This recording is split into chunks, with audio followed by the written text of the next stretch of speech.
Gurtekin'i ne de Selçuklu ordusunun savaş planlarını.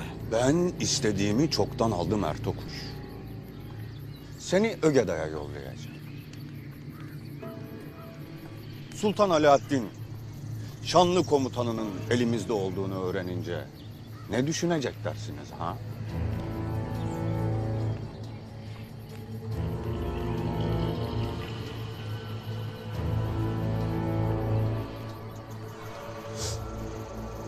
Savaş başlamadan savaşı kaybettiğini düşünecek.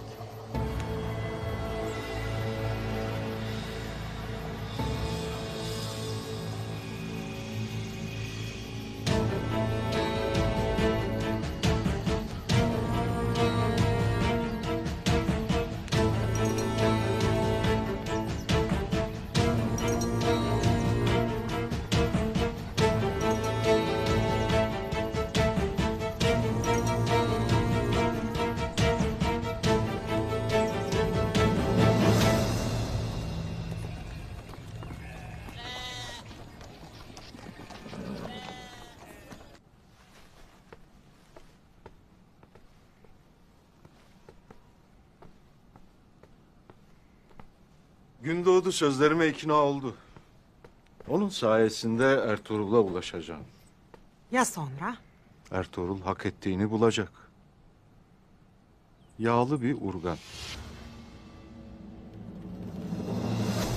Gümüştekin. Sen benim oğlumdan ne istersin? Derdin ne senin? Hayme Hatun. Sen konuşma Aytul'un. Hayme bacım.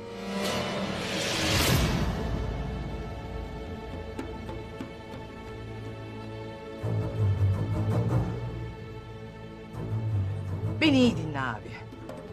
Sen de Gümüştekin. Bu cinayetlerin müsebbibi benim oğlum değildir. Bunu onun ağzından duymadan ne sizin söylediklerinize ne de emirde yazılanların tekine bile inanmam.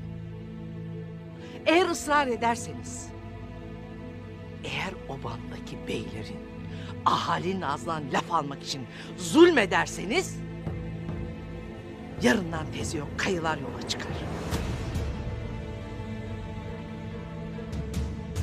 1000 yıldır içimizde ve dışımızdaki düşmanlara nasıl direndiysek, bu karda kışta Yecüc ile Mecüc'ün ordularına da öyle direniriz.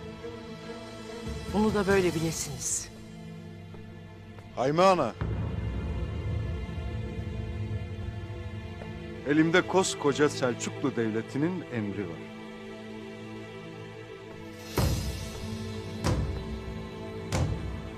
Emir devletinse dağlar da bizimdir.